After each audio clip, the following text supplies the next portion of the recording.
ಆದ್ರೆ ನಿಜವಾದ ಶಕ್ತಿ ಏನೈತಿ ಅಂತ ಕೇರ ಅದಕ್ಕೆ ಇದಕ್ಕೆ ಏನು ಅಂತ ಕೇರ ದುರ್ಗಾ ಸಪ್ತಶತಿ 700 ಶ್ಲೋಕಗಳಿಂದ ಕೂಡಿದ ಭಗವದ್ಗೀತೆಯ ಪ್ರತಿರೂಪವೇ ದುರ್ಗಾ ಸಪ್ತಶತಿ. ನಾವು ಇದನ್ನು ಆಡು ಭಾಷೆಯೊಳಗೆ ಉತ್ತರ ಕರ್ನಾಟಕ ಏನು ಅಂತ ಕರೆದು ಅಂತೀರ ದೇವಿ ಪುರಾಣ ಅಂತ ಕರ್ತೀವಿ. ಇಂಥ ದೇವಿ ಪುರಾಣವನ್ನ ಚಿದಾನಂದ ಅವಧೂತರು ಏನು ಮಾಡಿದ್ರು ಅಂತೇಳ ಬಹಳಷ್ಟು ಮಂದಿಗಾಗಿ ತಪ್ಪು ಕಲ್ಪನೆ ಐತಿ. ಉತ್ತರ ಕರ್ನಾಟಕದ ಜನ ಏನ್ ಮಾಡ್ತಾರ ಅಂತೇಳ ದೇವಿಯ ಭಾಗವತವನ್ನೇ ಜ್ಞಾನ ಸಿಂಧುವಿನಿಂದ ಪರಿವರ್ತಿಸತಕ್ಕಂಥ ದೇವಿ ಪುರಾಣವನ್ನೇ ಸುಮಾರು 400 ವರ್ಷಗಳ ಹಿಂದೆ ಚಿದಾನಂದ ಅವಧೂತರು ತುಂಗಭದ್ರಾ ನದಿಯ ದಡದಲ್ಲಿ ಸಿದ್ಧ ಪರ್ವತದಲ್ಲಿ ಆ ಬಗಳಾಂಬೆಯನ್ನು ಸಾಕ್ಷಾತ್ಕರಿಸಿಕೊಂಡರು. ಈಗ ರಾಮಕೃಷ್ಣ ಪರಮಹಂಸರು ಆ ಕಾಳಿಯನ್ನ ಪೂಜೆ ಮಾಡ್ತಾ ಮಾಡ್ತಾ ತಾವೇ ಕಾಳಿಯಾದರು. ಅದೇ ರೀತಿ ಇವರು ರಾಜ್ಯವಿದ್ಯೆ ವಿದ್ಯೆಯನ್ನು ಕಲ್ತಿರೋದ್ರಿಂದ ಇವರು ಆ ದೇವಿಯನ್ನ ಸಾಕ್ಷಾತ್ಕರಿಸಿಕೊಂಡು ಆ ಚಿದಾನಂದ ಅವಧೂತರು ಏನ್ ಮಾಡಿದ್ರು ಅಂತ ಕೇಳಿದ್ರೆ 796 ಮದುವೆಗಳಿರ್ತಕ್ಕಂಥ ಜ್ಞಾನ ಸಿಂಧುವನ್ನ ಏನ್ ಮಾಡಿದ್ರು ಅಂತ ಕೇಳಿದ್ರೆ ಈ ಮಾರ್ಕಂಡೇಯ ಪುರಾಣದಲ್ಲಿರ್ತಕ್ಕಂಥ ಸಂಸ್ಕೃತದಲ್ಲಿರ್ತಕ್ಕಂಥ ಶ್ಲೋಕಗಳನ್ನ ಕನ್ನಡದಲ್ಲಿ ಪರಿವರ್ತಿಸಿ ಅವಳ ಪೂಜೆ ಹೇಗೆ ಮಾಡಬೇಕು, ಅನುಷ್ಠಾನ ಹೇಗೆ ಮಾಡಬೇಕು, ಆರಾಧನೆ ಹೇಗೆ ಮಾಡಬೇಕು, ಷೋಡಶೋಪಚಾರಗಳಿಂದ ಈ 9 ದಿನಗಳ ಕಾಲ ಹೇಗೆ ಆಚರಣೆ ಮಾಡಬೇಕು, ಮನೆಯಲ್ಲಿ ಸಾರ್ವಜನಿಕ ಸ್ಥಳಗಳಲ್ಲಿ ಎಲ್ಲೆಲ್ಲಿ ಮಾಡಬೇಕು ಮತ್ತು ಹೇಗೆ ಮಾಡಬೇಕು ಅನ್ನೋದನ್ನ ಕೇಳಿದ್ರು. ಇವತ್ತಿನ ಏನು ಅಂತ ಕೇಳ ಪ್ರಥಮದಲ್ಲಿ ಅವಳು ಶೈಲಪುತ್ರಿ. ಸ್ವಲ್ಪ ಹಿಂದೆ ಹೋಗಬೇಕಾಕತಿ. ಶೈಲಪುತ್ರಿ ಅಂತ ಕೇಳ ಪರ್ವತ ರಾಜ ಅಂತಕ್ಕಂಥವನ ಮಗಳು. ಹಾಗಾಗಿ ಇವ್ರಿಗೆ ಯಾಕೆ ಮಗಳ ಹುಟ್ಟಿದ್ದು ಅಂತ ಕೇಳಿದ್ರ ನಮ್ಮ ಪುರಾಣ ಪುಣ್ಯ ಕಥೆಗಳು ಹೇಳ್ಕೊಂತ ಬಂದ್ಬಿಟ್ಟು ಇವಳು ಹಿಂದಿನ ಜನ್ಮದಲ್ಲಿ ದಕ್ಷ ಬ್ರಹ್ಮನ ಮಗಳಾಗಿ ದಾಕ್ಷಾಯಿಣಿಯಾಗಿ ಆ ಶಿವನನ್ನ ಒಲಿಸಿಕೊಂಡು ಶಿವನನ್ನ ಮದುವೆಯಾಗಿ. ಆದರೆ ಶಿವನನ್ನ ಮದುವೆಯಾದಾಗ ಸಕಲ ಅಷ್ಟ ಐಶ್ವರ್ಯಗಳಿಂದ ತುಂಬಿದ ದಕ್ಷ ಬ್ರಹ್ಮನ ಮಗಳು ಪಾರ್ವತಿ ಏನೂ ಇಲ್ಲದ ಶಿವನನ್ನ ಆದಾಗ ಅವಳು ಏನು ಮಾಡಿಬಿಟ್ಟ, ಒಂದು ಮಹಾಯಾಗವನ್ನು ಮಾಡುವಾಗ, ಒಂದು ಯಜ್ಞವನ್ನು ಮಾಡುವಾಗ ತನ್ನೆಲ್ಲ ಹೆಣ್ಣು ಮಕ್ಕಳನ್ನ ಕರೆಸಿಕೊಂಡ. ಆದರೆ ಈ ಶಿವನನ್ನ ಏನು ಮಾಡಲಿಲ್ಲ. ಆಮೇಲೆ ಈ ದಾಕ್ಷಾಯಿಣಿನ ಈ ಯಜ್ಞಕ್ಕೆ ಈ ಒಂದು ಶುಭ ಕಾರ್ಯಕ್ಕೆ ಕರೀಲಿಲ್ಲ. ಕರೆದೇ ಇದ್ದಾಗ ದೌರ್ಜನ್ಯ ವ್ಯಾಮೋಹ ಕರೆದೇ ಇದ್ದು ಹೋಗಬೇಕು ಅಂತ ಕೇಳಿದ್ರೆ ಶಿವ ಬೇಡ ಅಂತಂದ್ರೂ ಕೂಡ ಒತ್ತಾಯದ ಮೇರೆಗೆ ಹೋದಾಗ ಆ ಯಜ್ಞದಲ್ಲಿ ಶಿವನನ್ನಲ್ಲದೆ ಈ ದಾಕ್ಷಾಯಿಣಿಯನ್ನು ಪಾರ್ವತಿ ಆಗಿರಲಿಲ್ಲ. ಅಂತ ವೇಳೆಯಲ್ಲಿ ಅವಳನ್ನ ಅವಮಾನಿಸಿದಾಗ, ಯಾವಾಗ ತವರು ಮನೆಯಲ್ಲಿ ಗಂಡನಿಗೆ ಅವಮಾನ ಆಗುತ್ತದೆಯೋ ಅವರು ದುರ್ಗದ ತಿನ್ನುವಾಗ ತನ್ನ ಗಂಡನಿಗೆ ಮರ್ಯಾದೆ ಹೋಗುತ್ತದೆ ಅಂತ ಗೊತ್ತಾದಾಗ ಆ ಪ್ರತಿಯೊಂದೇ ಆದಂತಹ ಹೆಣ್ಮಗಳು ಏನ್ ಮಾಡಿದ್ರು ಅಂತ ಆ ದಕ್ಷ ಬ್ರಹ್ಮನು ಮಾಡಿದಂತ ಯಜ್ಞದಲ್ಲಿ ನಾನೇ ಬಯಸಿಕೊಂಡು ಯಜ್ಞದಲ್ಲಿ ಅವಧಿ ಪಡ್ಕೊಂಡಾಗ ಈ ಸುದ್ದಿ ಶಿವನಿಗೆ ಗೊತ್ತಾಗಿ ವೀರರನ್ನ ಕಳಿಸಿ ಯಜ್ಞವನ್ನ ವಂಶಗೊಳಿಸಿ ಸುಟ್ಟು ಕರಕಲಾದಂತ ದುರ್ಗಾಪರಮೇಶ್ವರಿಯ ರಾಮಾಯಣಿಯಾದ ಶಿವವನ್ನ ಆ ಶಿವನು ಹೆಗಲ ಮೇಲೆ ಹೊತ್ತುಕೊಂಡು ಈ ಭರತ ಭೂಮಿಯಲ್ಲಿ ಸುಮಾರು 56 ಕಡೆ ಸಂಚರಿಸಿ ಅಲ್ಲಿ 56 ಶಕ್ತಿಯ ಪೀಠಗಳಾದವು ಅಂತೇಳಿ ಪುರಾಣಗಳು ಹೇಳುತ್ತಂತ ಬರ್ತದೆ. ಜೊತೆಗೆ ಇವಳು ಮತ್ತೆ ಮನುಜನ್ಮವನ್ನು ಪಡೆದು ಹಿಮಾಲಯದಲ್ಲಿ ಹಿಮವಂತನ ಮಗಳಾಗಿ ಜನಿಸಿರೋದ್ರಿಂದ ನಮ್ಮ ಸನಾತನ ಪರಂಪರೆ ಅದ್ವೈತ ಏನ್ ಹೇಳ್ತತಿ ಅಂತ ಕೇಳ ಆತ್ಮಕ್ಕೆ ಸಾವಿಲ್ಲ, ಅದಕ್ಕೆ ಕೇಳಿಲ್ಲ, ರೋಗಿಲ್ಲ, ಆಕಾರ ಇಲ್ಲ, ಬಣ್ಣಿಲ್ಲ, ಪುನರಪಿ ಜನ್ಮ ಪುನರಪಿ ಮಾಡಿದ ಶರೀರವನ್ನು ಬದಲಾಯಿಸಿಕೊಂತ ಬರ್ತಿರ್ತತಿ. ಅದಕ್ಕೆ ಶಂಕರಾಚಾರ್ಯರು ಅದನ್ನ ಒಪ್ಪಿಕೊಂಡು ಅದನ್ನು ತಮ್ಮ ಶಿಷ್ಯರಿಗೆ ಈ ದೇವಿ ಪುರಾಣ ಯಾಕೆ ಹೇಳಿದ್ರು ಅಂತ ಕೇಳಿದ ಪುನಃ ಅವಳು ಹಿಮವಂತನ ಮಗಳಾಗಿ ಜನಿಸಿರೋದ್ರಿಂದ ಅದಕ್ಕೆ ಅವಳಿಗೆ ಶೈಲಪುತ್ರಿ ಅಂತ ಕರೆದು ಬಿಟ್ರು. ಶೈಲಪುತ್ರಿ ಅಂತ ಕೂಡ ನಾವು ಇವತ್ತು ನೋಡಿಬಿಟ್ಟು ಯಾಕಂದ್ರೆ ಈಗೆಲ್ಲ ಏನು ಅಂತ ಕೇಳಿ ತಂತ್ರಜ್ಞಾನ ಈಗ ಅವಳ ಆಟ ಮೇಲೆ ಕುಣಿಸಿ ಅವಳಿಗೆ ಪತ್ರ ಉಡಿಸಿ ಏನೆಲ್ಲ ಮಾಡಿ ಮುಂಜಾನೆ ಹಂಗೆ ಪೂಜೆ ಮಾಡಬೇಕು, ಸಂಜೆ ಕಡೆ ಹಿಂಗೆ ಪೂಜೆ ಮಾಡಬೇಕು, ಈ ರೀತಿ ಪೂಜೆ ಮಾಡಿದವಳು ಹಿಂಗೆ ಒಲಿತಾಳು ಅಂತ ಎಲ್ಲ ಏನು ಮಾಡಿಬಿಟ್ರು ಅಂತ ತಾಂತ್ರಿಕರಲ್ಲಿ ಎಲ್ಲ ಪ್ರಸಾರ ಮಾಡಿ ಎಲ್ಲರಿಗೂ ಎಲ್ಲ ಗೊತ್ತಿದೆ. ಆದರೆ ಮೂಲ ಏನು ಅಂತ ಕೇಳಿದ್ರೆ ಅವಳು ದಾಕ್ಷಾಯಿಣಿಯಾಗಿ ಯಜ್ಞದಲ್ಲಿ ದಹಿಸಿಕೊಂಡು ಆ ಶರೀರವನ್ನ ಕೊನೆಗಾಣಿಸಿ ಪುನಃ ಬಯಸಿದಾಗ ಅವಳು ಸೌಂದರ್ಯವತಿಯಾಗಿದ್ದಳು. ಜಗತ್ತಿನಲ್ಲಿ ಅವಳಂತಷ್ಟು ದೇವಲೋಕದಲ್ಲಿ ಅವಳಂತಷ್ಟು ಸುಂದರಿ ಯಾರೂ ಇದ್ದಿರಲಿಲ್ಲ. ಜೊತೆಗೆ ಅವಳು ಪೀತಾಂಬರವನ್ನು ಹುಟ್ಟಿಕೊಂಡು ಸರ್ವ ಅಲಂಕಾರ ಭೂಷಿತಳಾಗಿರುವುದರಿಂದ ಅವಳು ಏನ್ ಮಾಡಿದ್ಲು ಅಂತ ಕೇಳ ಅವಳಿಗೆ ನಾನು ಸೌಂದರ್ಯವತಿ ಅಂತಕ್ಕಂಥ ಅಹಂಕಾರ. ಶೈಲಪುತ್ರಿ ಅಂತ ಕೇಳಿದ್ರ ಅಹಂಕಾರ ಭಾಳ ಇತ್ತು. ಏನಂತ ಕೇಳ ನಾನು ಬಹಳ ಸೌಂದರ್ಯದೀನಿ, ನಮ್ಮ ಅಪ್ಪ ದೊಡ್ಡ ಶ್ರೀಮಂತದಾನ, ಹಿಮವಂತದಾನ, ಇಡೀ ಕೈಲಾಸ ಹಿಮದ ಪರ್ವತದಷ್ಟೇ ಅಷ್ಟ ಐಶ್ವರ್ಯ ತುಂಬಿ ತಿಳ್ಕೊತಾವ. ಹಿಂದಿನ ಜನ್ಮದಾಗ ಆ ಶಿವನಿಂದ ದೂರಾದ ನಾನು ಈಗ ನನ್ನ ಸೌಂದರ್ಯವನ್ನ, ನನ್ನ ಐಶ್ವರ್ಯವನ್ನ, ನನ್ನ ಸಂಪತ್ತನ್ನ ನೋಡಿ ಸುಲಭವಾಗಿ ಸಿಗುತ್ತಾನು ಅಂತ ಹೇಳಿ ತಿಳ್ಕೊಂಡಿದ್ದೆ. ಅವರಲ್ಲಿ ಆ ಅಹಂಕಾರ ಮನೆ ಮಾಡಿರೋದರಿಂದ ಏನ್ ಮಾಡಿದ್ವು ಅಂತ ಕೇಳ ಶಿವ ನನಗೆ ಸುಲಭವಾಗಿ ಸಿಗ್ತಾನೋ ಅಂತೇಳಿ ಶಿವನನ್ನ ಒಲಿಸ್ಕೋಬೇಕಂತೇಳಿ ಹೋದ್ಲು. ಆದರೆ ಈ ಎಲ್ಲ ಐಹಿಕ ಸುಖ ಭೋಗಗಳಿಗೆ ಎಂದೂ ಏನಿಲ್ಲ ಕೂದಲೆಷ್ಟು ಹೊಳೆ ನೋಡಿದಂಥ ಶಿವ ಈಗ ಹಿಂದಿನ ಜನ್ಮದಾಗ ನಾನು ಧರ್ಮಪತ್ನಿ ಆಗಿದ್ದ ಅನ್ನೋದು ಕೂಡ ಮರೆತು ಎಲ್ಲಿ ಹೋಗಿದ್ದ ತಪಸ್ಸಿಗೆ ಹೋಗಿದ್ದ. ಅಲ್ಲಿ ಹೋಗಿ ಎಲ್ಲ ತನ್ನೆಲ್ಲ ಆಭರಣಗಳನ್ನು ತೊಟ್ಟುಕೊಂಡು ತನ್ನ ಅಷ್ಟ ಐಶ್ವರ್ಯದೊಂದಿಗೆ ಅಹಂಕಾರದಿಂದ ಶಿವನನ್ನ ಒಲಿಸ್ಕೋಬೇಕಂತ ಹೋಗಿದ್ದು. ಜೊತೆಗೆ ಹೋಗುವಾಗ ಅಹಂಕಾರದಿಂದ ಇದ್ದಿದ್ರೆ ಏನೂ ಆಗ್ತಿರಲಿಲ್ಲ. ಒಲಿತನೋ ಒಲಿವನೋ ಒಲಿಯದಿರುವನು. ಹೋಗುವಾಗ ಏನ್ ಮಾಡಿ ನಾನು ಕಾಮನನ್ನು ಕರ್ಕೊಂಡು ಹೋಗಿದ್ದೆ. ಹೋಗುವಾಗ ಸುಮ್ಮನೆ ಒಬ್ಬಕ್ಕೆ ಹೋಗಿದ್ರೆ ಏನೋ ಆಗ್ತಿತ್ತು. ಹೋಗುವಾಗ ಕಾಮನನ್ನು ಕರ್ಕೊಂಡು ಹೋಗಿದ್ಲು. ಕಾಮ ಮತ್ತು ಅಹಂಕಾರ ಎರಡು ಕೂಡಿದು ಅಂತ ಕೇಳ ನಾವಂತಲ್ಲ ಆಮೇಲೆ ಮಾಡ್ತಾನಂತ. ನಾ ಅಂದ್ರೆ ಅಂತೇಳಿ ನೀ ಅಂದ್ರೆ ಜೀವಂತೇನ ಆ ಮಾತ್ರ ಅದಕ್ಕೆ ನಾ ಅನ್ನೋ ಅಂತೀರ ಯಶವತಿ ಆಗಿದ್ದು ನೀನ್ ಯಾರು ಅಂತೀರ. ಅವ ಸ್ಮಶಾನವಾಸಿ ಅದಾನ, ಆಮೇಲೆ ತೆಲಿಗುಡಿಯನ್ನು ಕೈಯಾಗಿ ಇಟ್ಕೊಂಡಾನ, ಮತ್ತು ಭಿಕ್ಷಾ ಬೇಡ ತಿಂತಾನ, ನೀವು ಭೇಟಿ ಯಾವಾಗ ತುಂಬಬೇಕಂದಾಗ ಅಮಂಗಳವಾದ ಸ್ಥಳದಲ್ಲಿ ಇರುವ ಶಿವನು ಮಂಗಳಮಯವಾಗಿದ್ದಾನೆ, ಅವನನ್ನು ನೀವು ನನ್ನ ಕಣ್ಣುಗಳಿಂದ ನೋಡಿ ಅಂತೇಳಿ ಮಾತವಳೆ ಹೇಳ್ತಾನೆ.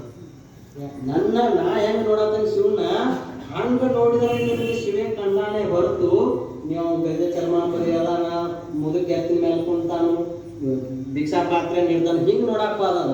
ನನ್ನ ಗಂಡ ಬಡುವುದಾನು, ಮನಿ ಇಲ್ಲ, ಹಿಂಗ ಅವ್ನು ನೋಡಕ್ ಹೋದಿರ ಅಂತ ಕೇಳಿದ್ರ ಏನಾಕತಿ ಅಂತ ಕೇಳ ಅವಳು ಪ್ರತಿರೋಧಿ ಅನ್ನಿಸುವುದಿಲ್ಲ. ಅದಕ್ಕೆ ನಾನು ಹಿಮವಂತನ ಮಗದೇನೆ, ಮಹಾರಾಜನ ಮಗಳದೇನಿ, ನನಗೆ ಯಾವ ಐಶ್ವರ್ಯವೂ ಕಡಿಮೆ ಇಲ್ಲ. ಆ ಶಿವ ನೋಡಿದ ತಕ್ಷಣ ನನ್ನನ್ನು ಏನ್ ಮಾಡ್ತಾನೋ ಅಂತ ಕೇಳ ವಿವಾಹ ಆಗ್ತಾನಕ್ಕಂತ ನಾನು ಅಂತಕ್ಕಂಥ ಅಹಂಕಾರವನ್ನ ಕೆಡುವುದೇನು ಅಂತ ಕೇಳ ಶೈಲಪುತ್ರಿ. ಶೈಲಪುತ್ರಿ ಅಂದ್ರೆ ನಾನು ಅಹಂಕಾರ ಏನಾಗಬೇಕು ಅಂತ ಕೇಳ ನಾ ಅನ್ನೋದನ್ನ ಮರೆತು ಹೋದ್ರ ನೀ ಅವನಂತ ಆದಿಯೇ ವಿನಃ.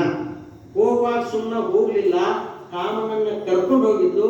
ನೀವು ಕಾಮನ ಸುಮ್ಮನೆ ಇರಲಿಲ್ಲ, ತಪಸ್ಸಿಗೆ ಕುಂತ ಶಿವನನ್ನ ತಪೋಭಂಗ ಮಾಡಿದ್ದರಿಂದ ಇವಳ ಸೌಂದರ್ಯವೂ ಎಲ್ಲವೂ ನುಚ್ಚುರಾಗಿ ಕೊಂಚಿ ಸಮುದ್ರವನ್ನು ಸೇರಿತು.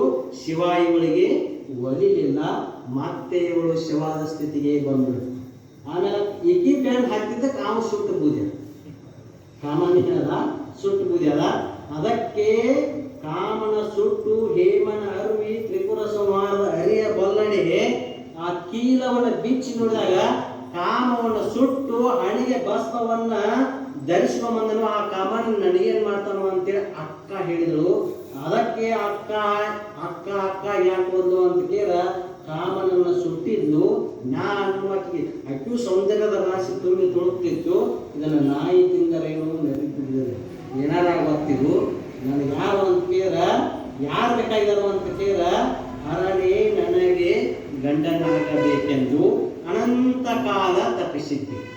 ಹಾಗೆ ಈ ದಾಕ್ಷಾಯಿಣಿ ಆದಂಥವಳು ತನ್ನ ದೇಹವನ್ನು ದಹಿಸಿಕೊಂಡು ಮುಂದೆ ಸೌಂದರ್ಯದ ರೂಪವನ್ನು ತಾಳಿ ಇಡೀ ಪರ್ವತವನ್ನೇ ತನ್ನ ಅಷ್ಟೈಶ್ವರ್ಯದ ತುಂಬಿ ತುಳಿ ಮನದಿಂದ ನನ್ನಷ್ಟು ಸುಂದರಿ ಯಾರಿಲ್ಲ, ನಾನು ನೋಡಿದ ಕೂಡಲೇ ಶಿವ ಒಲಿತಾನ, ಮುಂದೆ ನನ್ನಲ್ಲಿ ಕಾಮ ತುಂಬಿ ತುಳ್ಕಾದತಿ. ಈ ಕಾಮವನ್ನು ನೋಡಿದ್ರೆ ಕಾಮಕ್ಕೆ ಸೋಲದ ಪುರುಷರ ಜಗತ್ತೊಳಗೆ ಯಾರೂ ಇಲ್ಲ ಅಂತಕ್ಕಂಥ ಅಹಂಕಾರದಿಂದ ಹೋಗಿದ್ದು ಶಿವ ಕಣ್ಣು ತೆಗೆದು ನೋಡಲಿಲ್ಲ, ಬ್ಯಾರೆ ಮೂರನೇ ಕಣ್ಣದಿಂದ ತೆಗೆದು ನೋಡಿದ. ಕಾಮನೂ ಸುಟ್ಟಿತು. ಆ ಶೈಲಪುತ್ರಿಯು ಏನಾದ್ರು ಅಂತ ಕೇಳ ಶೈಲಪುತ್ರ ಅಂದ್ರೆ ಅಹಂಕಾರ.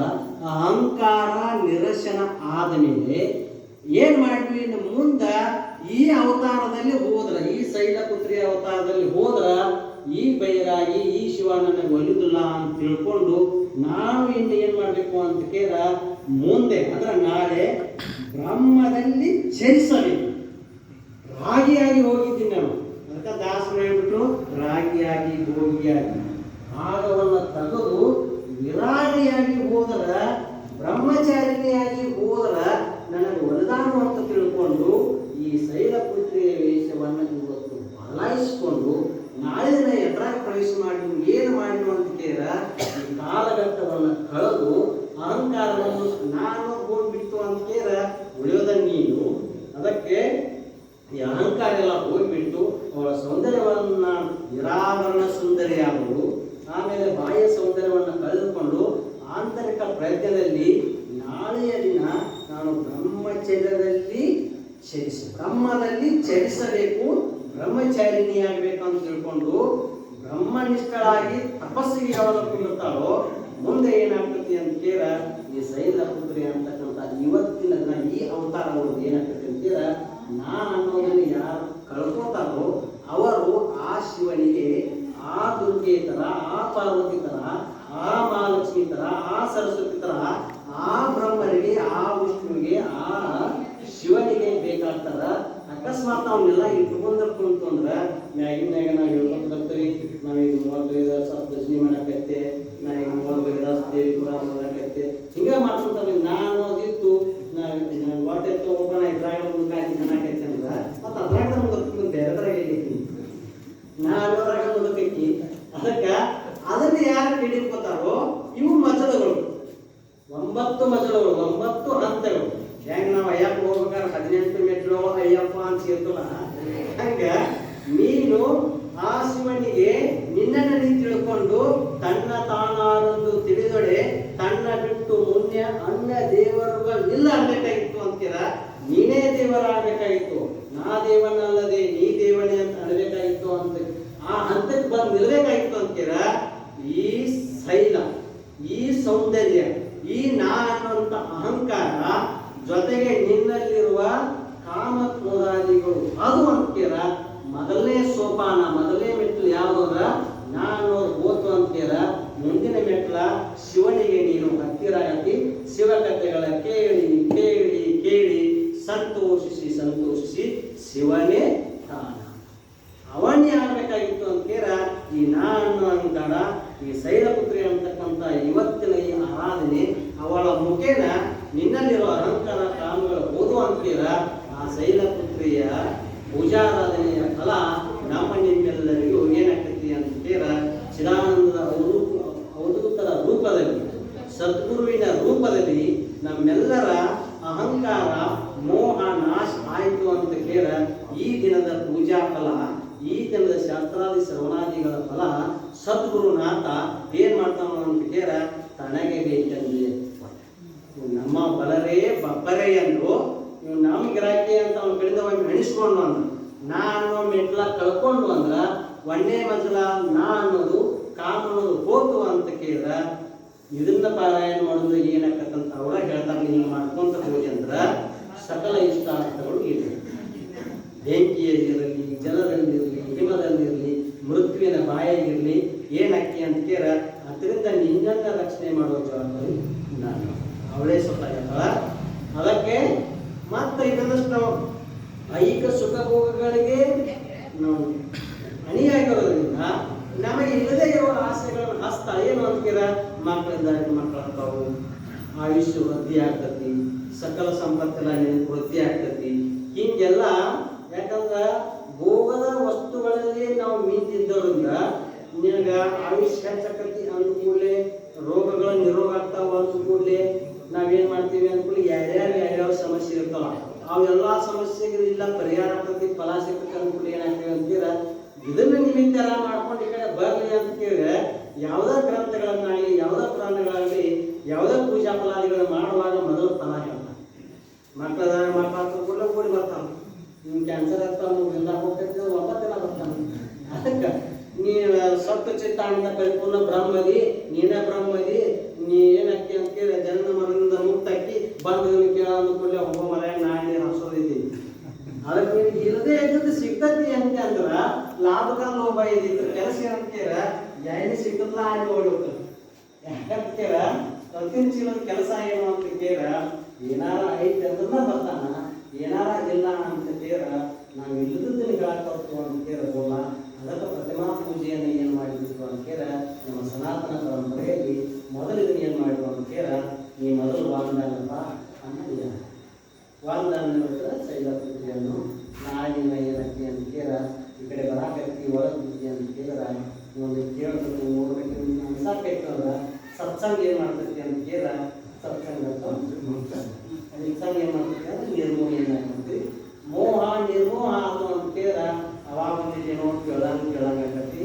ಇಲ್ಲ ಅಂತ ಕೇಳ ತಿಳಿದಿದ್ದಾವ ಮುಂದ ತಿಳಿದಿದ್ದಾವ ಬಂದ ತಿಳಿದೇ ಇದ್ದದನ್ನ ತಿಳಿದಂಗೆ ಹೇಳ್ಬಿಟ್ಟಂದ್ರ ನಾವು ಮಾತ್ರ ಬಂದಿಲ್ಲ ಎಲ್ಲರೂ ಕಸಿ ಅವನ್ನ ತಿಳಿದಾನು ಮತ್ತೇನು ಹೇಳ್ತಾನು ಏನಿಲ್ಲ ಮತ್ತೇನು ಹೇಳ್ತಾನು ಬೆಳಗ್ಗೆ ಅನುಕೂಲ ಆಯ್ಕೆ ಅನ್ನೋದನ್ನ ಅಕ್ಕ ಅನ್ನ ತಿಂಡಿ ಹಿಂಗೆ ಆಕೈತಿ ರಾಮಾಯಣ ಎಲ್ಲಿ ನಿಲ್ಬಾರ್ದು ಅಂತ ಕೇಳ ಮಾಡಬೇಕು ಬರುವ ಎಲ್ಲ ರಾವಣಗಳು ಏನಾಗ್ತಾರ ಅಂತ ಕೇಳ ಇವನ್ನ ಕಾಲಲ್ಲಿ ಬಂದಿಲ್ಲ ಅವನೇ ಕಡೆಗೆ ರಾಮನ ಆಗ್ತಾನ ಯಾಕಂತ ಕೇಳ ಇಬ್ಬರು ಅನ್ನೋದಿಲ್ಲ ಒಂದ ಐತಿ ಆ ಒಂದನೇ ಏನಾಗೈತಿ ಅಂತ ಕೇಳ ತ್ರೈಗುಣ ಲೋಕ ಬೇರೆ ಬೇರೆ ಸಂದರ್ಭದಲ್ಲಿ ಬೇರೆ ಬೇರೆ ಪಾತ್ರವನ್ನು ವಹಿಸಿ ನಮ್ಮ ಮುಂದೆ ಏನಾಗೈತಿ ಅಂತ ಕೇಳ ಗೌರವಿಸಿ ಅದಕ್ಕೆ ಆ ಜಗನ್ಮಾತೆ ಶೈಲಪುತ್ರಿ ಇವತ್ತಿನ ದಿನ ಈ ಗ್ರಂಥವನ್ನು ನಾವು ಏನ್ ಮಾಡ್ತೀವಿ ಅಂತ ಕೇಳ 3 ಭಾಗಗಳನ್ನಾಗಿ ಮಾಡ್ತೀವಿ.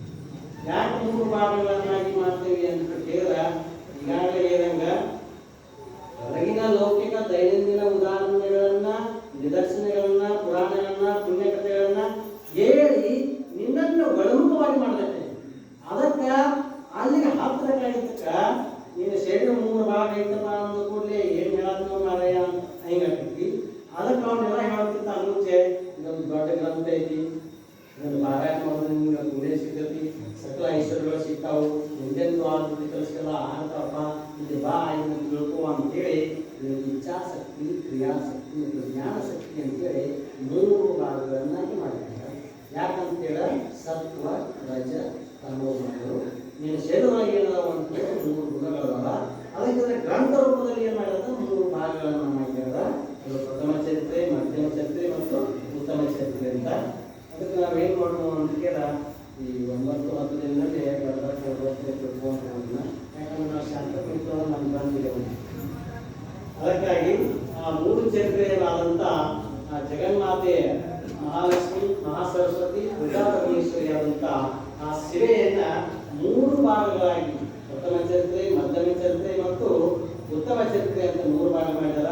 ಸತ್ವರಜ ತಮಗುಣಗಳಿಂದ ಕೂಡಿದಂತಹ ದೇವಿಯ ಗ್ರಂಥದ ಪಾರಾಯಣದಲ್ಲಿ ನಾವು ನೀವೆಲ್ಲರೂ ಪಾಲ್ಗೊಳ್ಳೋಣ.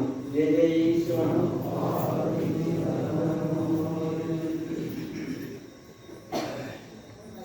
ಯಾವ ಜಗನ್ಮಾತೆಯಾದ ಸುಪ್ರಸಿದ್ಧ ಸವಣಕರು ಸೂತ ಪುರಾಣಿಕರನ್ನು ಕುರಿತು ಸ್ವಾಮಿ ಅತ್ಯಂತ ಪುಣ್ಯಪ್ರದವಾದ ದೇವಿಯ ಕಥೆಯನ್ನು ದಯಮಾಡಿ ಹೇಳಿದೆ ಎಂದು ಪ್ರಾರ್ಥಿಸಿದರು. ಅವರ ಪ್ರಾರ್ಥನೆಯನ್ನು ಮನ್ನಿಸಿ ವಿಶ್ವಾಸದಿಂದ ಪಾರ್ವತಿ ದೇವಿಯ ಮಹಿಮೆಯನ್ನು ಭೂತಳಕ್ಕೆಲ್ಲ ತಿಳಿಯುವಂತೆ ಆನಂದದ ದೇವಿಯ ಚರಿತ್ರೆಯನ್ನು ಹೇಳಿದರು. ಅವರ ಶ್ರವಣಕರು ಕುರಿತು ಶ್ರವಣಕರೇ ಕೇಳಿ, ಈ ದೇವಿಯ ಚರಿತ್ರೆಯನ್ನು ಸಾಕ್ಷಾತ್ ಶಿವನೇ ನಂದೀಶನಿಗೆ ಹೇಳಿದ್ದಾನೆ. ಈ ಚರಿತ್ರೆ ನಿಮಗೆ ಕೇಳಲು ಅಮೃತಪಾನವಾಗುವಂತೆ ಹೇಳುತ್ತೇನೆ. ಈ ಚರಿತ್ರೆಯನ್ನು ಕೇಳುವವರಿಗೂ ಹೇಳುವವರಿಗೂ ಮುಕ್ತಿ, ಸಂಪತ್ತು, ಸಂತಾನ, ಸೌಖ್ಯಗಳೆಲ್ಲವೂ ದೊರಕುವು. ನಿಮಗೆ ಚರಿತ್ರೆಯನ್ನು ಹೇಳುತ್ತೇನೆ ಕೇಳಿ ಎಂದು ಈ ರೀತಿ ಹೇಳತೊಡಗಿದರು. ನಾವು ಇವತ್ತೇ ಹೇಳ್ಕೊಂಡು ಹೋಗಿದ್ದೀವಿ, ಯಾಕಂದ್ರೆ ಈಗಾಗಲೇ ಹೇಳಿದ್ದೇನೆ, ಅಕ್ಷರ ರೂಪದಲ್ಲಿ ಇದ್ದೇನೆ. ಅದಕ್ಕಾಗಿ ಶಿವನ ನೆಲೆಯಾದ ರಜತಾದ್ರಿ ಶಿವಪುರವು ಚಂದ್ರಕಾಂತ ಶಿಲೆಗಳಿಂದ, ಕಲ್ಲಿನ ಗುಡ್ಡುಗಳಿಂದ, ಅರೆಬಂಡೆಗಳಿಂದಲೂ, ಆ ತಪ್ಪಲಿನ ಕೊಳದಲ್ಲಿ ಬಳಸಿದ ಚಿಲುಮೆಗಳು, ಕ್ರಮಗಳಿಂದಲೂ, ಕೆಸರು ಕಲ್ಲು ಚಪ್ಪಡಿಗಳಿಂದಲೂ ಶೋಭಿಸುತ್ತಿರುವ ಆ ಶಿವಪುರದ ಸೌಂದರ್ಯವನ್ನು ಏನೆಂದು ಹೇಳಲಿ.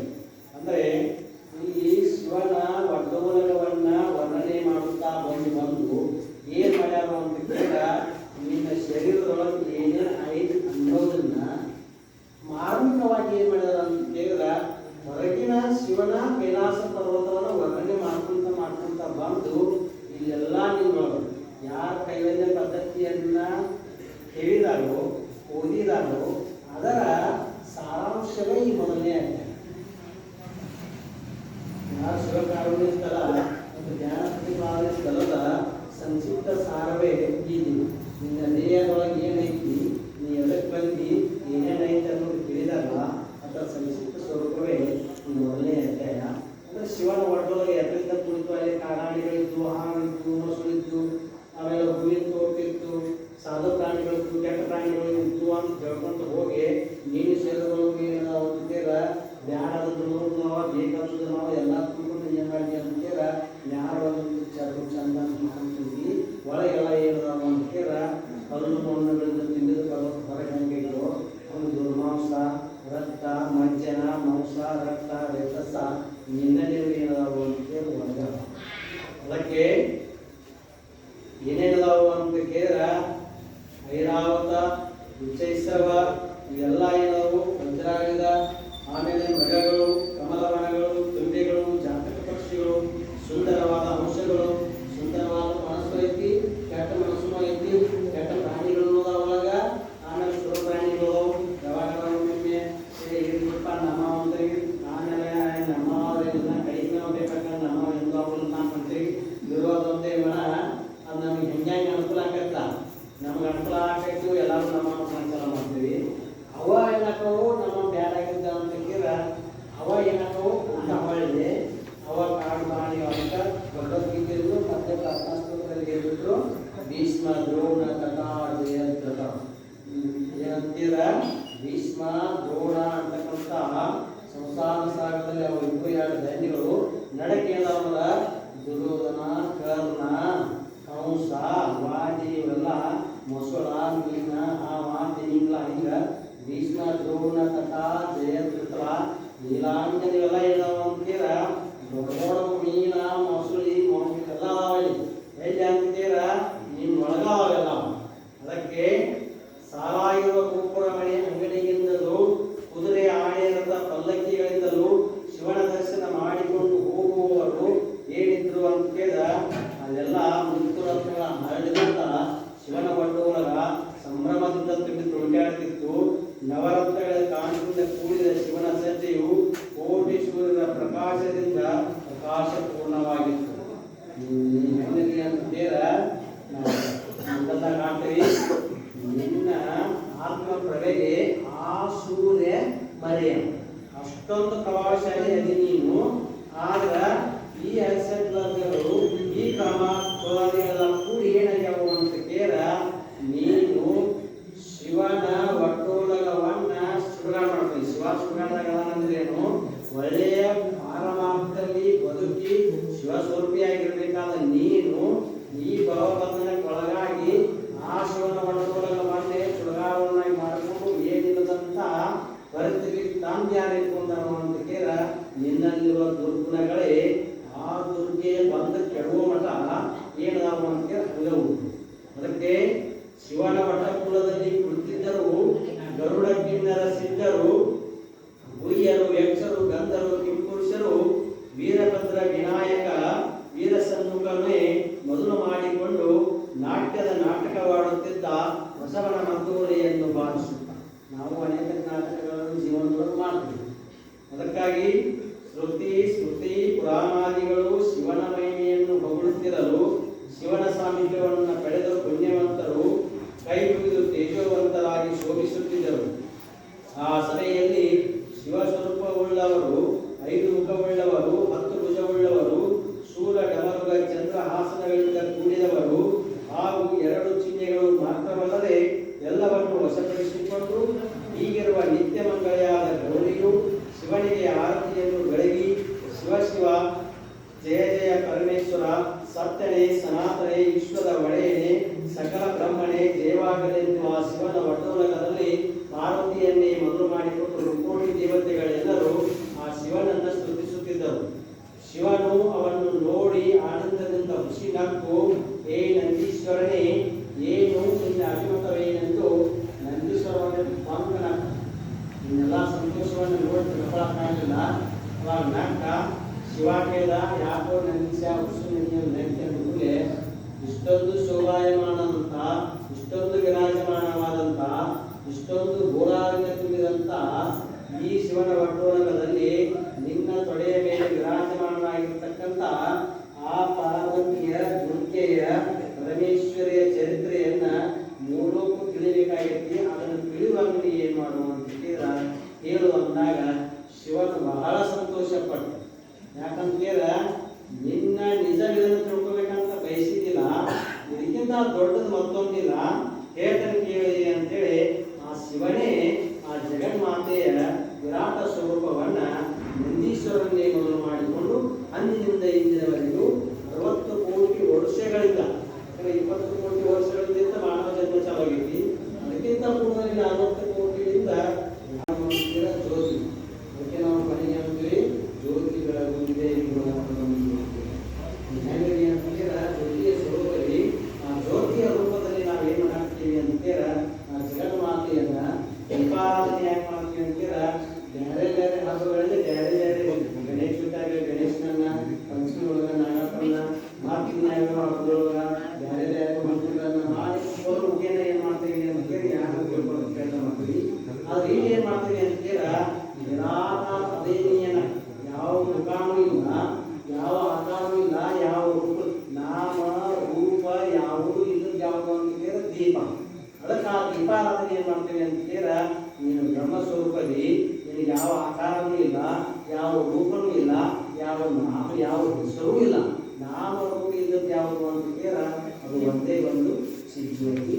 ಆ ಜ್ಯೋತಿಯನ್ನು ನಾವೇನು ಮಾಡ್ತೀವಿ ಅಂತೀರ ಘಟ್ಟವನ್ನ ಸ್ವಚ್ಛ ಮಾಡಿ, ನಮ್ಮ ಆಲಯವನ್ನ ಸ್ವಚ್ಛ ಮಾಡಿ, ನಾವಿರುವ ಮನೆಯನ್ನ ಸ್ವಚ್ಛ ಮಾಡಿ, ಅಲ್ಲಿ ಏನ್ ಮಾಡ್ತೀವಿ ಅಂತೀರ ಜ್ಯೋತಿ ಸ್ವರೂಪನಾದಂತ ಜ್ಯೋತಿಯನ್ನೇ ಬೆಳಗುತ್ತೇವೆ ಹೊರತು ಅಲ್ಲಿ ಯಾವ ಮೂರ್ತಿಯನ್ನು ಬಿಡುವುದಿಲ್ಲ.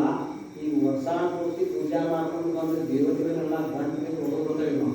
ನಾವು ದೇವ್ರ ಗಂಟು ಕುಂತಾವಂತವ ಅವ್ನ ಮಟ್ಟಕ್ಕೆ ಹೋಗುದ.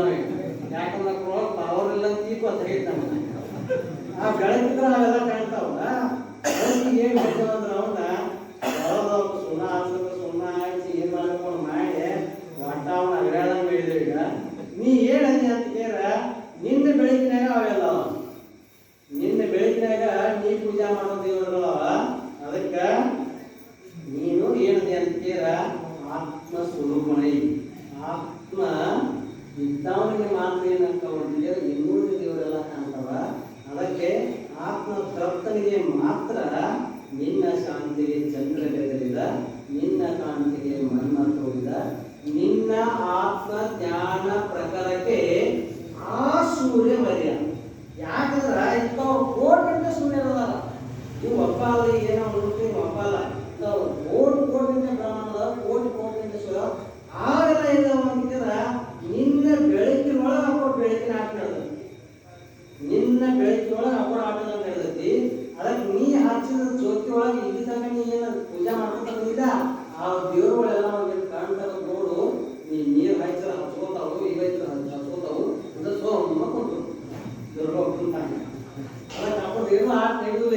ಈಗ ಯಾತ್ರ ಆಟ ಅಂತೀರ ಜ್ಯೋತಿಯ ಆಟ. ಜ್ಯೋತಿ ಏನ್ ಮಾಡ್ತೈತೆ ಅಂತೀರ ಜ್ಯೋತಿಯ ಬಲದಿಂದ ತಮಂದದ ಜ್ಞಾನದ ಬಲದಿಂದ. ಅದಕ್ಕೆ ಇರೋದಂತ ಏನು ಅಂತ ಕೇಳ ಬೆಳಕಿನ ಸ್ವರೂಪ. ಅದ ನೀನು ನಿನ್ನ ಬೆಳಕಿನೊಳಗ ಈ ಜಗತ್ತಿನ ಚಲಾಟದ ನಡೆದೈತಿ. ಅದಕ್ಕೆ ನಮ್ಮ ಶರಣರು ಎದಿ ತಟ್ಕೊಂಡಿರು ನಾ ದೇವನಲ್ಲದೆ ನೀ ದೇವ. ನೀ ದೇವ ಆಗಿದ್ದಂದ್ರ ನನ್ನ ಸೌದಕ್ಕಾಗಿತ್ತ. ನಾ ಕೊಂಡ ತಂದಾವಿ, ನಾ ತೊಳಿಸ್ಕೋಬೇಕು, ಅಭಿಷೇಕ ಮಾಡಿಸ್ಕೋಬೇಕು, ನಾ ಉಪವಾಸದ ಮುಂದೆ ಉಪವಾಸ, ನಾ ಎಲ್ಲಿ ಮಾತು ತೆಗಿರುತ್ತೆ ಊಟ ಮುಂದೆ ಮಾತು ನಾ ಹೇಳಿ ಕೊಡ್ತಿಲ್ಲ. ದೇವರ ಆವಾಗಿತ್ತು ಅಂದ್ರೆ ಅದಕ್ಕೆ ನಾ ದೇವ ಅಂತ. ಅದಕ್ಕೆ ಅಖಂಡ ಜ್ಯೋತಿ ದೀಪ ಅಂತ ಬೇರ ನಿನ್ನ ಸ್ವರೂಪ ಚಿಂತನೆ ಮಾಡೋದೇ ಏನಾದ್ರು ಅಂತೀರ. ಅದಕ್ಕೆ ಅಪ್ಪ ಏನು ಮಾಡಿಬಿಟ್ರು ಅಂತೀರ ನಿಮಗೆ ಯಾವ ಶಾಸ್ತ್ರ ತಿಳಿದಿಲ್ಲ, ತಿಳ್ಕೊಳಕ್ಕೆ ಟೈಮು ಇಲ್ಲ, ಸಾಯಕ್ಕೆ ಸೌಡಿಲ್ಲ, ಮೈಲಿ ನಾವು ಸುಮ್ಮನೆ ನಾನು ನೋಡ್ಕೊಂಡು ನಿಂಗೆಲ್ಲ ಮತ್ತೊಂದು ಹೋಗಬೇಡ ಅಂತ ನನ್ನ ನೋಡ್ಕೊಂಡು ಕೂಡುವ ಅಂತ ಕೇಳ ನನ್ನ ಸ್ವರೂಪಣ ನೀ ಐತಿ ಅನ್ನಂತೆ ಮಾಡ್ಕೊಳ್ಳೋ ಜ್ಯೋತಿ ಕೆಲಸ. ಬೆಳಕದ ಕೆಲಸ ಏನಾದ್ರು ಇನ್ನೊಂದು ಬೆಳಕಲ್ಲ. ಜ್ಯೋತಿ ಮುಟ್ಟಿದ ಜ್ಯೋತಿಗಳನ್ನ ಜ್ಯೋತಿನ ಆದಾಯ ಹೊರತು ಮತ್ತೊಂದು ಆಗುವಲ್ಲ.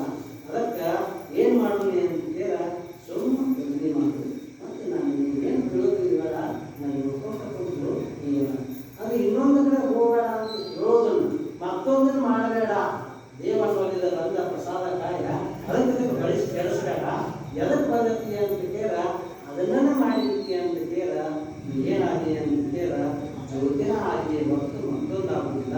ಅದಕ್ಕೆ ಜ್ವಾಲೆ ಬಂದಿಂದ ಬಂದಂಥ ಹೊಗೆ ಮಾಯಿ, ಆ ಮಾಯಿ ಏನು ಮಾಡಿದಲ್ಲ ಆ ಜ್ಯೋತಿಯನ್ನು ಅವರನ್ನು ಮಾಡಿ ಮುಚ್ಚಾಕೊಂಡ್ಬಿಟ್ಟತಿ. ಮುಸುಕ್ ಹಾಕೊಂಡು ನೋಡ್ಕೊಂಡಾಗ ಅದು ಹೆಣ್ಣೆ ಇತ್ತು ಗಂಡ ಇತ್ತು ಒಳಗೆ ಪ್ರಾಣಿ ಇತ್ತು ಏನು ಬರ್ತಾರೆ ಅವರ್ನಾಗೈತಿ. ಆ ಅವರ್ನೊಳಗಿದ್ದಂಥ ಜ್ಯೋತಿ ಹೋಗ್ಬೇಕಾಗಿತ್ತು ಅಂತೀರ ನಾವು ನಿಮಿತ್ತಕ್ಕೆ ಮಾಡ್ತು ಆಲಯಗಳ ವಸತಿಯೆಲ್ಲ ಸ್ವಚ್ಛ ಮಾಡಿಕೊಂಡು ಅಲ್ಲೇ ಮನೆಯೆಲ್ಲ ಸ್ವಚ್ಛ ಮಾಡಿ ಅಲ್ಲೇ ಬಾಹ್ಯವಾಗಿ ದೀಪವನ್ನು ಬೆಳೆಸ್ತೀವಿ. ಇಲ್ಲಿ ಬಂದು ಶಾಸ್ತ್ರ ಮುಖೇನ ಇದನ್ನೆಲ್ಲ ಸ್ವಚ್ಛ ಮಾಡಿಕೊಂಡು ಇಲ್ಲಿರುವ ಆತ್ಮ ಜ್ಯೋತಿ ಒಳಗನ ನಿನ್ನನ್ನು ನೀನು ಕಾಣು, ಈ ಜೀವಾತ್ಮನನ್ನು ಪರಮಾತ್ಮನಲ್ಲಿ ಇಟ್ಟು ಐಕ್ಯವಾಗಿ ಏನಾಗುವಂತೀರ ಅಹಂ ಬ್ರಹ್ಮಾಸ್ಮಿ. ಏನಾಗುವಂತೀರ ಅಹಂ ಬ್ರಹ್ಮಾಸ್ಮಿ ಅವು ಅಯಾಮಾತ್ಮ ಬ್ರಹ್ಮ ಆಗು, ಸರ್ವ ಕಲ್ಪಿದಂ ಬ್ರಹ್ಮ ಆಗು. ಇದನ್ನು ಬಿಟ್ಟು ನೀ ಬೇರೆ ಅಲ್ಲ, ಮತ್ತೊಂದು ಆಗಾಕ ಪ್ರಯತ್ನ ಮಾಡಬೇಡ. ಯಾಕಂತ ಕೇಳಿದ್ರೆ ಅವರು ಹೇಳಿಬಿಟ್ರು, ಏನ ನೀರಿನ ಗುಳ್ಳಿ ಒಳಗೆ ಅದನ್ನು ನಡಿ ಹೊಡೆದ ಅದನ್ನು ನೀರು ಗುಳ್ಳಿ ಹೊಡೆದಂಗೆ ಅಂತ ಕಬ್ಬಿಣದ ಕಟ್ಟನ್ನು ಕಟ್ಟಿದೆ ಅಂತ ಕೇಳಿ ಕುಂಬಳಕಾಯಿಗೆ ಅದನ್ನೆಲ್ಲ ವ್ಯವಸ್ಥೆ ಮಾಡಿ ಏನಾರು ಮಾಡಿ ಬಿಡಾಕಾಯಿ ಅಂತ ಕೇಳಿದ್ರೆ ಹೊಳದ ನದಿ ತಲ್ಲದೆ ಸುಗಂಧ. ಅದಕ್ಕೆ ಇದಕ್ಕೆ ಭಾಳ ವ್ಯವಸ್ಥೆ ಮಾಡ್ಕೊಂಡು ನಿಲ್ಲಾಂಡಿ ಬಂದದ್ದು ಬರುಗಳ ದುಃಖವನ್ನು ಅನುಭವಿಸದೆ ಬೇರೆ ವಿಧಿ ಇಲ್ಲ. ಸುಖ ದುಃಖದಲ್ಲೇ ನಿನ್ನಿಂತ ಬಳಿಕ ಎದೆ ಜೀವನೇ ಚಿಂತಿಸಬೇಕು. ಯಾಕ ಭವಮಾನೆ ಒಳಗಾಲೆ ನಿಮ್ಮದೇ ಖುಷಿ ನೋಡ. ಈಗ ಸಂಬಂಧ ಇಲ್ಲ, ಇದಕ್ಕೆ ದುಃಖ ಆಗತ್ತೆ ಸುಖ ಆಗತ್ತೆ ನಿನ್ಗೇನ ಆಗತ್ತೆ ಅವ್ರಿಂದ. ಅದಕ್ಕೆ ಭಾಳ ದೊಡ್ಡ ಮಾಡಕ್ ಹೋಗೋಣ, ಇದನ್ನ ಭಾಳ ಇದನ್ನ ನಿರ್ಲಕ್ಷ್ಯ ಮಾಡಕ್ ಹೋಗೋಣ. ನೀ ಎಲ್ಲಿ ಹೋಗಿ ಮುಟ್ಟಬೇಕಾಗೈತ ಈ ಮೊದಲೇ ಸೈಲ ಕುತ್ತಿಗೆ ಯಾಕೆ ಅಂತೀರ ನಾ ಅನ್ನೋದನ್ನು ಕಳ್ಕೊ ಇದನ್ನು ಮರ್ಯಾದೆ ಪ್ರಯತ್ನ ಮಾಡು.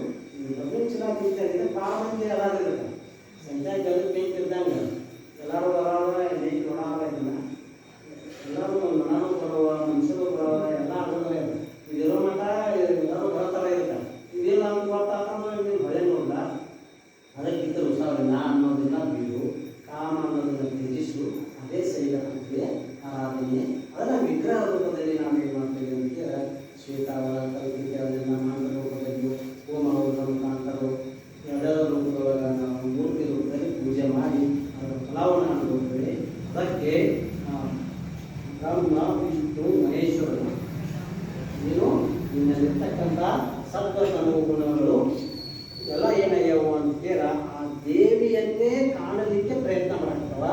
ಆ ದೇವಿ ಹೆಂಗೆ ಬರ್ತಾಳು ಅಂತ ಕೇಳ ಹಿಂಗ ಶೈಲಪುತ್ರಿಯೊಳಗೆ ಅಹಂಕಾರ ಕಾಮಾದಿಗಳನ್ನ ತೊಟ್ಕೊಂಡು ನಾನ ಅಲ್ಲದನಿ ಅಂತ ಹೋದ್ರೆ ನಿನಗೆ ಸಿಗುದಿಲ್ಲ. ಯಾಕಂದ್ರೆ ಅವ್ರಿಗೆ ಸಿಕ್ಕಲ್ಲ. ಯಾರನ್ನ ನಾವು ಬ್ರಹ್ಮ ವಿಷ್ಣು ಮಹೇಶ್ವರ ಅನ್ನಕತ್ತೇವೋ ಅವರಿಗೆ ಆ ಶಕ್ತಿ ಅರಿವಾಗಿಲ್ಲ. ಮತ್ತೇನು ನೀ ಇವನ್ನೆಲ್ಲ ಕಾಪಾಡು ಕುಂತಿದ್ದಿಲ್ಲ. ಇವೆಲ್ಲ ಏನಾದವು ಅಂತ ನಿನ್ನನ್ನ ಇವರು ಮುಗಿಸೋದಿಲ್ಲ. ಅದಕ್ಕೆ ಅಶರೀರವಾಣಿಯಾಗಿ ಆಕಾಶವಾಣಿಯಾಗಿ ಏನಾಯ್ತು ಅಂತೀರ ನೀವು ತಪಸ್ಸನ್ನು ಆಚರಿಸಿ. ಏನು ಮಾಡ್ರಿ? ತಪಸ್ಸನ್ನು ಆಚರಣೆ ಮಾಡಿ. ಅದಕ್ಕೆ ಆ ಶೈಲಪುತ್ರಿ ಇವತ್ತು ಏನು ಮಾಡಿದ್ರು ಅಂತೀರ ಹಿಂಗ ನಾ ಅಂತೇಳೋ ಬಾಧ್ಯ ನಾವು ನನಗೆ ಸಿಗುವುದಿಲ್ಲ. ಅದಕ್ಕೆ ನಾ ಇದನ್ನು ಬಿಡಬೇಕು. ಬೆಟ್ಟ ಶ್ವೇತಾಂಬರಿಯಾಗಿ ನಿರ್ಮೋಹಿಯಾಗಿ ಏನು ಮಾಡಿದ್ರು ಅಂತೀರ ಕಾಮವನ್ನು ತ್ಯಜಿಸಿ ನಾ ಅನ್ನೋದನ್ನ ಮರೆತು ಎಲ್ವಾಗ್ಲು ಅಂತ ಕೇಳ ನಿರಂಕಾರತ್ವದಲ್ಲಿ ಪ್ರವೇಶ ಮಾಡಿ ಬ್ರಹ್ಮಚಾರಿಣಿಯಾಗಿ ತಪಸ್ಸಿಗೆ ಹೋಗಿ ಕುಳಿತಳು. ತಪ ಅಂದ್ರೆ ಕುದಿಯೋದು, ಬಿಸಿ ಮಾಡೋದು. ಯಾವಾಗ ಕಬ್ಬಿನ ಕಾಯ್ತು ಅಂತ ಕೇಳಿದ್ರೆ ಆಪ ಹೆಚ್ಚಾಗ್ತು ಅಂತ ಕೇಳಿದ್ರೆ ಅಲ್ಲಿ ಕೊಡ್ಲೆ ಮೇಲೆ ಕೊಡ್ಲಾಕೈತಿ, ಕೊಯ್ದ ಮೇಲೆ ಕೊಯ್ದಾಕೈತಿ, ಕುರುಳ ಮೇಲೆ ಕುರುಳಾಕೈತಿ, ಹಂಗೆ ಹಸಿನ ಬಿಡಾಕೈತಿ ಅಂದ್ರೆ ಮೈ ನೋವಾಕೈತಿ. ಅದಕ್ಕೆ ನಾನು ಬಿಟ್ಟು ನೀ ಏನು ಮಾಡುವ ಅಂತ ಕೇಳಿದ್ರೆ ತಪಸ್ಸನ್ನು ಆಚರಿಸು, ಭಾಗವನ್ನು ಬಿಡು, ನಾನು ಅಹಂಕಾರವನ್ನು ಬಿಡು. ಅವಾಗ ನಿನಗೆ ಶಿವ ಸಮಿತಾತನ ಈ 9 ಮಜಲದಲ್ಲಿ ಮೊದಲನೇ ಮಾತು ಏನು ಅಂತೀರ ನಾನು ಮತ್ತು ಕಾಮ ಅನ್ನೋದನ್ನು ತ್ಯಜಿಸಿದೆ ಅಂತ ಕೇಳಿದ ಬ್ರಹ್ಮ ವಿಷ್ಣು ಮಹೇಶ್ವರಿಗೆ ಆ ಜಗನ್ಮಾತೆಯಲ್ಲ ಆ ಶಕ್ತಿ ಅದಕ್ಕೆ ಹೆಸರು ಪಡುವಂತ ಬಂದು ನಾವು ದುರ್ಗೆ ಅಂದರು, ಪರಮೇಶ್ವರ ಅಂದರು, ಕಾಳಿ ಅಂದರು. ಆದರೆ ಇರೋದೊಂದೇ ಯಾವುದಂತೆ ಮಹಾಲಕ್ಷ್ಮಿ. ಮಹಾಲಕ್ಷ್ಮಿಯ ಸ್ವರೂಪವೇ ಆಗಿದ್ದರೂ ಕೂಡ ಈ 9 ದಿನಗಳ ಕಾಲ ನಾವು ಅವಳನ್ನ ಶಿವೆಯ ರೂಪದಲ್ಲಿ, ದುರ್ಗೆಯ ರೂಪದಲ್ಲಿ, ಕಾಳಿಯ ರೂಪದಲ್ಲಿ, ಪಾರ್ವತಿಯ ರೂಪದಲ್ಲಿ ಏನು ಮಾಡ್ತೀವಿ ಅಂತ ಕೇಳಿ ಆರಾಧನೆ ಮಾಡ್ತೀವಿ. ನಮ್ಮಲ್ಲಿರುವ ಅವಗುಣಗಳನ್ನ ಅಳಿದು ಶಿವಗುಣಗಳನ್ನ ಇಳಿಸಿಕೊಳ್ಳಬೇಕು ಹೋಗ್ಬೇಕಾಗಿತ್ತು ನಾವು.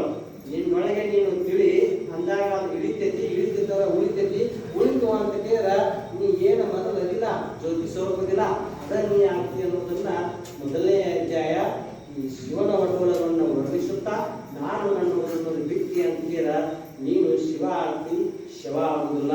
ಅದಕ್ಕೆ ನಾವು ಶಿವ ಬರಿಬೇಕಾದ್ರೂ ಸಿ ಬೈತೇವಿ, ಶಿವ ಆಗಬೇಕಾಯ್ತು ಪಾಮ ಕೊಡ್ತೇವೆ. ಶೀಗ ಒಂದು ಪಾಮ ಕೊಟ್ಟು ಅಂದ್ರೆ ಶಿವ ಆಗ್ತತಿ, ಆ ನಾನು ತೆಗೆದುಬಿಟ್ಟಂದ್ರೆ ಶಿವ ಹಾಕಿ. ಅದಕ್ಕೆ ನೀನು ಶಿವ ಆಗ್ಬೇಕಾಗಿತ್ತು ಅಂತೀರ, ಆ ಶಿವ ಆಗ್ಬೇಕಂತ ಆ ಕಡೆ ಹೊಂಟಿಲ್ಲ. ಅಹಂಕಾರ ಅನ್ನೋದೈತ ಅದನ್ನು ತೆಗೆದು ಬಿಡು. ಆ ದುರ್ಗೆ ನಿನಗೆ ಏನಾಗ್ತಾರೋ, ಆ ಪಾರ್ವತಿ ನಿನಗೆ ಏನಾಗ್ತಾರೋ ಅಂದ್ರೆ ಅಭಯ ಹಸ್ತವನ್ನು ಕರುಣಿಸ್ತಾಳೆ.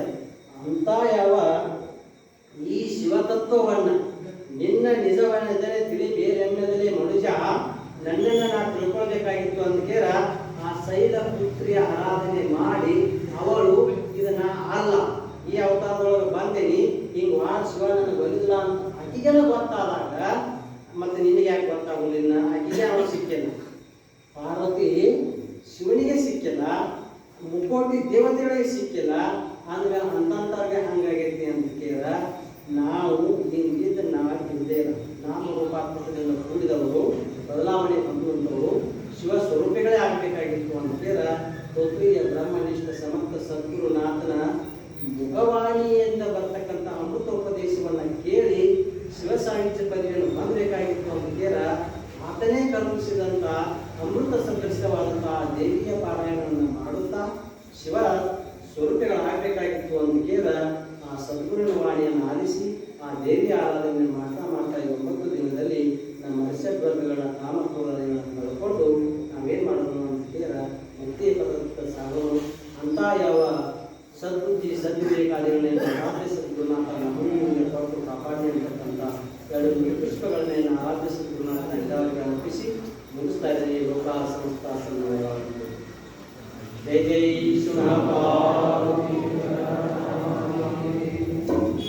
ಇವತ್ತು ಅತಿ ಉತ್ತಮ ರೀತಿಯಿಂದ ಎಲ್ಲ ಬೆಳೆಯಲು ಸುತ್ತಮುತ್ತಲ ಎಲ್ಲ ಊರುಗಳಿಗೂ ಸಾಕಷ್ಟು ಮಳೆ ಆಗೈತಿ, ಎಲ್ಲ ಡ್ಯಾಮ್ಗಳು ತುಂಬಿದವು, ಎಲ್ಲ ಸಂಪೂರ್ಣ ಐತಿ. ಅದರೊಳಗೆ ಇಂಥವಾಗಿ ನಾವು ಇವರು ಶ್ರಾವಣ ಮಾಸ ಅಥವಾ ಈ ನವರಾತ್ರಿ ಕಾರ್ಯಕ್ರಮ, ಗಣೇಶ ಚತುರ್ಥಿ ಇಂಥೆಲ್ಲ ಸಾಂಸ್ಕೃತಿಕ ಕಾರ್ಯಕ್ರಮದಾಗ ನಾವು ಸೇರಿ ಅಲ್ಲಿ ಐತಿ.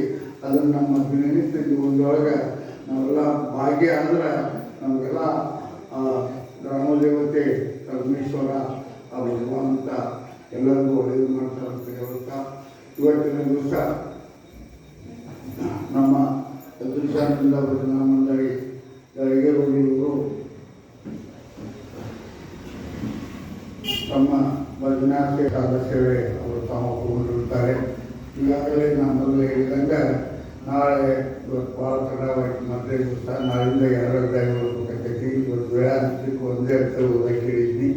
ಅದಕ್ಕೆ ನಾಳಿನ ದಿವಸ ಎಲ್ಲರೂ ಸರಿಯಾಗಿ 7:30 ಅಥವಾ ಕೊನೆ ಹಂತಕ್ಕೆ ಬಂದ್ರೆ 8:15ರಿಂದ 8:30 ಕಾರ್ಯಕ್ರಮ ಶುರುಮಾಡಿಗಳು 10ರಿಂದ 10:30 ಅಂತ ಮಾತನ್ನು ಹೇಳ್ತಾ